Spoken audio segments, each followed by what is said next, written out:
ಮೊದಲನೇದಾಗಿ ಪತ್ರಿಕಾಗೋಷ್ಠಿಗೆ ಬಂದಿರೋ ಎಲ್ಲ ಮಾಧ್ಯಮ ಮಿತ್ರರಿಗೆ ನಮಸ್ಕಾರ. ಸುಮಾರು ಒಂದು 40 ವರ್ಷದ ಒಂದು ಈ ಜರ್ನಿಯಲ್ಲಿ ಸಾಕಷ್ಟು ವಿಭಿನ್ನ ಪಾತ್ರಗಳನ್ನು ನಾನು ಮಾಡಿದ್ದೆ, ಇನ್ನು ಮಾಡ್ತಾ ಇದ್ದೀನಿ. ಕೆಲವು ಪಾತ್ರಗಳನ್ನು ಮಾಡೋದಕ್ಕೆ ಆಗಿರಲಿಲ್ಲ, ಅದೊಂದು ಕೊರಗು ಮನಸ್ಸಿನಲ್ಲಿತ್ತು.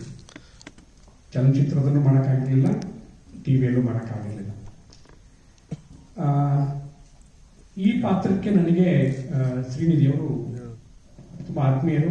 ಇಡೀ ಕನ್ನಡದ ಬರವಣಿಗೆಗೆ, ಕನ್ನಡದ ಕಿರುತೆರೆಯ ಬರವಣಿಗೆಗೆ ಹೊಸ ಆಯಾಮ ಕೊಟ್ಟಂತ ಹೆಗ್ಗಳಿಕೆ ಅವರದು. ಅಂತಹ ಅದ್ಭುತ ಇದು ಕಿರುತೆರೆ ಧಾರಾವಾಹಿಗಳನ್ನು ಮಾಡಿದ ಶ್ರೇಯಸ್ಸು ಅವ್ರಿಗಿರೋದ್ರಿಂದ ಅವರು ನನಗೆ ಇದನ್ನ ಕೇಳಿದರು ಮಾಡಬೇಕು ಅಂತ. ವಿಭಿನ್ನವಾಗಿದೆ ಅಂತಂದರು. ಕೊನೆಗೆ ನಾನು ಇದೇ ಚಾನಲ್ಗೆ ಸ್ಟಾರ್ ಸುವರ್ಣಗೆ ನನ್ನ 2 ಧಾರಾವಾಹಿಗಳು ಪ್ರೊಡಕ್ಷನ್ ನಡೀತಾ ಇದೆ. ಇದು ಈ ಯಶಸ್ಸಿನ ರೂವಾರಿ, ಇಲ್ಲಿಬ್ಬರು ಕೂತಿದ್ದಾರೆ, ರಾಜ್ ಸರ್ ಮತ್ತು ಶಿಲ್ಪಾ ಮೇಡಮ್. ಶಿಲ್ಪಾ ಮೇಡಮು ನನಗೆ ಇದನ್ನು ನೀವು ಅಂದರೆ ಮೊದಲು ನಾನು ಈಗ ಒಂದು ಯಾವುದೋ ಮಾಡ್ತಿದ್ದೀನಿ ಅಂತ ಹೇಳಿದಾಗ 1-2-3 ಸಣ್ಣ ಸಭೆಯಲ್ಲಿ ಅದು ಮಾಡಬೇಡಿ, ಒಂದು ಉತ್ತಮ ಪಾತ್ರ ಇದೆ, ವೇಟ್ ಮಾಡಿ ಅಂದರು. 1 ತಿಂಗಳಲ್ಲ, 2 ತಿಂಗಳಲ್ಲ, 4 ತಿಂಗಳಲ್ಲ, 6 ತಿಂಗಳು ವೇಟ್ ಮಾಡಿದೆ. ಏನಪ್ಪ ಇವ್ರು ಹೀಗೆ ವೇಟ್ ಮಾಡಿಸಿದಾರಲ್ಲ, ಯಾವ ಪಾತ್ರ ಕೊಡ್ಬೋದು ಅಂತ ಬಹಳ ಒಂದು ಕಡೆಗೆ ಆತಂಕ ಆಯ್ತು, ಇನ್ನೊಂದು ಕಡೆಗೆ ಉತ್ಸುಕ ಆಯಿತು. ಕೊನೆಗೆ ಈ ಗೆಟಪ್ ನನಗೆ ಹೀಗೆ ಇರಬೇಕು ಅಂತ ಅವ್ರ ಮನಸ್ಸಿನಲ್ಲಿ ಒಂದು ಕಲ್ಪನೆ ಇತ್ತು, ಅದು ಬರೋವರೆಗೂ ಬಿಡಲಿಲ್ಲ. ಸೊ ಈ ಥರದ ವಿಶೇಷ ಪಾತ್ರ ಅಂತಂದಾಗ ನನಗೆ ಮೊದಲಿಗೆ ಅವ್ರಿಗೆ ಧನ್ಯವಾದಗಳನ್ನ ಹೇಳೋದಕ್ಕೆ ಇಷ್ಟಪಡ್ತೀನಿ madam, thank you so much. ಆಮೇಲೆ ರಾಜ್ ಸರ್ ಅವರು ಅಷ್ಟೇ, ಈ ತಾರಾಗಣನ ಪ್ರತಿಯೊಂದನ್ನು ಸೂಕ್ಷ್ಮತೆಯನ್ನು, ಪ್ರತಿಯೊಂದು ಕಾಸ್ಟ್ಯೂಮ್ಸ್ನ, ಪ್ರತಿಯೊಂದು ಇವರಾಗಲೇ ಹೇಳಿದಾಗೆ ಅಲ್ಲಿ ಟೀಮ್, ಒಂದು ಪಿಕ್ಚರ್ ಪ್ರೊಮೋ ಟೀಮ್ ಆಗಿರ್ಬೋದು, ಆ ಪ್ರತಿಯೊಬ್ಬರದ್ದು ಒಂದು ಶ್ರಮ ಇಲ್ಲಿ ಎದ್ದು ಕಾಣ್ತಾ ಇದೆ. ನಾನು ನೋಡಿರಲಿಲ್ಲ ಇದನ್ನ ಹ್ಯಾಕ್ ಬಂದಿದೆ ಅಂತ. ಆದರೆ ಒಬ್ಬ ದಕ್ಷ ನಿರ್ದೇಶಕ ಒಂದು ಸಿನಿಮಾ ಲೆವೆಲ್ಗೆ ಒಂದು ಸೀರಿಯಲ್ನ ಫಸ್ಟ್ ಈ ಶುರುವಾತಿ ಈ ರೀತಿ ಇರೋದನ್ನ ನಾನು ನಿಮಗೆ ವೈಯಕ್ತಿಕವಾದ ಧನ್ಯವಾದಗಳು ರಕ್ಷಿತ್ ಅವರೇ. ಮ್ಯಾಮ್ ಅದನ್ನ ನೋಡ್ಬಿಟ್ಟು ಇಲ್ಲ ಇವ್ನಿಗೆ ಇನ್ನೊಂದು ಕ್ಯಾರೆಕ್ಟರ್ ಸೂಟ್ ಆಗುತ್ತೆ, ಇನ್ನೊಂದು ಪ್ರಾಜೆಕ್ಟಿಗೆ ಇವನ್ನ ನಾನು ಕೊಡ್ತೀನಿ, ಇನ್ನೊಂದು ಪ್ರಾಜೆಕ್ಟ್ ಕೊಡ್ತೀನಿ ಅಂತ ಹೇಳ್ಬಿಟ್ಟು ಈ ಪ್ರಾಜೆಕ್ಟ್ನ ಕೊಟ್ಟಿದ್ದು. ಆ್ಯಂಡ್ ಟೆಸ್ಟ್ ಹೋದಾಗಲೂ ಅಷ್ಟೇ, ಬೇರೆ ಯಾವುದೋ ಆಪ್ಷನ್ ಇಟ್ಕೊಂಡಿರ್ಲಿಲ್ಲ ಅವರು, ನಾನೊಬ್ಬರನ್ನೇ ಕರೆಸ್ಬಿಟ್ಟು ಫೈನಲ್ ಮಾಡಿದ್ರು. Thank you so much ma'am, ನನ್ನ ಮೇಲೆ ತುಂಬ ದೊಡ್ಡ ಜವಾಬ್ದಾರಿ ಹೊರಿಸಿದ್ದೀರಾ ಆ್ಯಂಡ್ ಪ್ರೈಮ್ ಸ್ಲಾಟ್ ಕೂಡ ಕೊಟ್ಟಿದ್ದೀರಾ. ಈ ನಿಮ್ಮ ನಂಬಿಕೆನ ಉಳಿಸ್ಕೊತೀನಿ ನಾನು. Thank you so much ma'am. And ಎರಡನೇದಾಗಿ ಶ್ರೀನಿಧಿ ಸರ್ಗೆ ಥ್ಯಾಂಕ್ಸ್ ಹೇಳೋದಕ್ಕೆ ಇಷ್ಟಪಡ್ತೀನಿ. ಇದು ಅವರ ಮೊದಲನೇ ಪ್ರಾಜೆಕ್ಟ್ ಅವ್ರ ಸಂಸ್ಥೆಯಲ್ಲಿ. ಈ ಒಂದು ಪ್ರಾಜೆಕ್ಟ್ಗೆ ನಮ್ಗೆ ಅವಕಾಶ ಕೊಡೋದಕ್ಕೆ thank you so much sir. And ಇಷ್ಟು ದಿನ ನಾನು ಅವ್ರ ಜೊತೆ ಕೆಲಸ ಮಾಡಿದ್ದೀನಿ, ಯಾವತ್ತೂ ಒಂದಿನೂ ಯಾವುದಕ್ಕೂ ಕೊರತೆ ಮಾಡಿಲ್ಲ. ಯಾವುದೇ ಥರದ್ದು ಪ್ರೆಷರ್ ಆಗಲಿ, ಸ್ಟ್ರೆಸ್ ಆಗಲಿ ಯಾವುದನ್ನು ಹಾಕಿಲ್ಲ ಆರ್ಟಿಸ್ಟ್ಗಳ ಮೇಲೆ. ತುಂಬ ಚೆನ್ನಾಗಿ ನೋಡ್ಕೊಂಡಿದ್ದಾರೆ. Thank you so much sir. And Rakshit sir ಬಗ್ಗೆ ಹೇಳಬೇಕು ಅಂದರೆ ನನಗೆ ತುಂಬ ಖುಷಿ ಆಗುತ್ತೆ. ಯಾಕೆಂದರೆ ಕೆಲವು ಬೇರೆ ಬೇರೆ ಡೈರೆಕ್ಟರ್ಗಳ ಜೊತೆ ಕೆಲಸ ಮಾಡಿದ್ದೀನಿ, ಆದರೆ ಅವ್ರ ಜೊತೆ ಅವ್ರು ಕೊಟ್ಟಷ್ಟು ಕಂಫರ್ಟ್ ಆಗಿರ್ಬೋದು, ಅವ್ರು ನೋಡ್ಕೊಳ್ಳೋ ರೀತಿ ಆಗಿರ್ಬೋದು, ಅವರು ಟ್ರೀಟ್ ಮಾಡೋ ವೇ ಆಗಿರ್ಬೋದು ಆರ್ಟಿಸ್ಟ್ಗಳನ್ನ, ಅದು ಬೇರೆ ಎಲ್ಲೂ ನೋಡಿಲ್ಲ ನಾನು. ತುಂಬ ಜಾವಿಯಲ್ ಆಗಿರ್ತಾರೆ, ನಗ್ನಾಗ್ತಾ ಕೆಲಸ ಮಾಡ್ತಾರೆ ಆ್ಯಂಡ್ ತುಂಬ ಕ್ಲಾರಿಟಿ ಇಟ್ಕೊಂಡು ಕೆಲಸ ಮಾಡ್ತಾರೆ. ಎಲ್ಲೂ ಸೆಟ್ಟಲ್ಲಿ ಯಾವತ್ತೂ ಅವರು ಕನ್ಫ್ಯೂಸ್ ಆಗಿರೋದೇ ನೋಡಿಲ್ಲ ನಾನು. ಆನ್ ಟೈಮಲ್ಲಿ ಕ್ಲಾರಿಟಿ ಇಟ್ಕೊಂಡ್ಬಿಟ್ಟು ಕೆಲಸ ಮಾಡ್ತಿರ್ತಾರೆ. Thank you so much sir. ನಿಮ್ಮ ಜೊತೆ ಕೆಲಸ ಮಾಡೋದು ನನಗೆ ತುಂಬ ಖುಷಿ ಆಗುತ್ತೆ.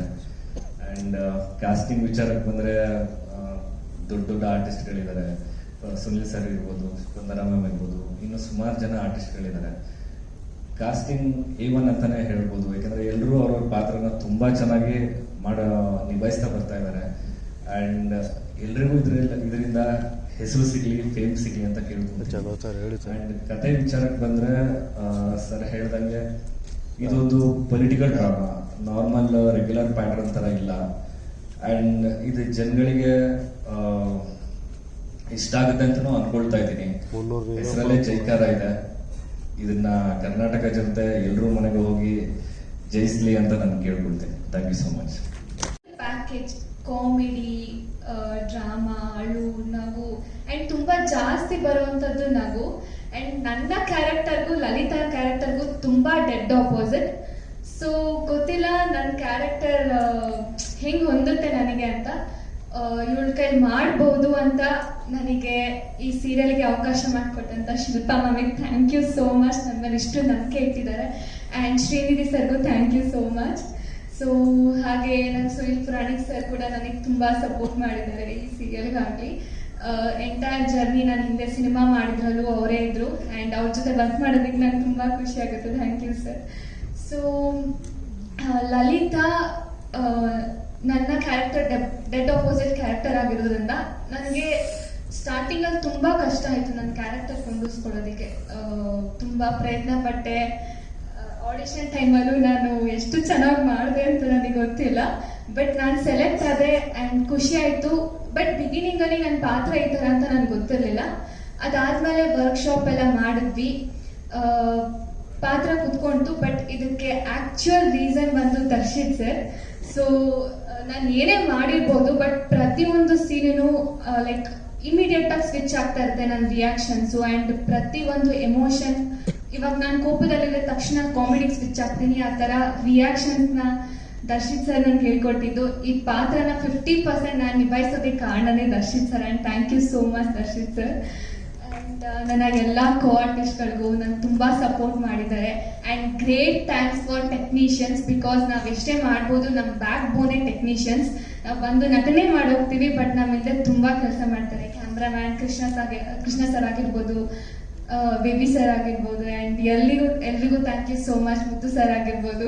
ನಾನು ಹಿಂದೆ ಸೀರಿಯಲಲ್ಲೂ ಮುತ್ತು ಸರ್ ಜೊತೆ ವರ್ಕ್ ಮಾಡಿದ್ದೆ, ಈಗಲೂ ವರ್ಕ್ ಮಾಡ್ತಾ ಇದ್ದೀನಿ. ಒಳ್ಳೆ BGMs ಕೊಡ್ತಾರೆ, ತುಂಬ ಚೆನ್ನಾಗಿ ಎಡಿಟ್ ಮಾಡ್ತಾರೆ. ಆ್ಯಂಡ್ ಪ್ರತಿಯೊಬ್ಬರಿಗೂ ಪ್ರಮೋಟ್ ಮಾಡ್ತಾ ಇದ್ದಾರೆ. ಎಲ್ಲರೂ ಜಯಲಲಿತಾಗೆ ಜಯವಾಗಿ ಅಂತ ಆಶೀರ್ವಾದ ಮಾಡಬೇಕು. ಆ್ಯಂಡ್ ನಮ್ಮ ಸೀರಿಯಲು ತುಂಬ ಉತ್ತಮ ಬೆಳಿಬೇಕು. And thank you so much ಎಲ್ರಿಗೂ.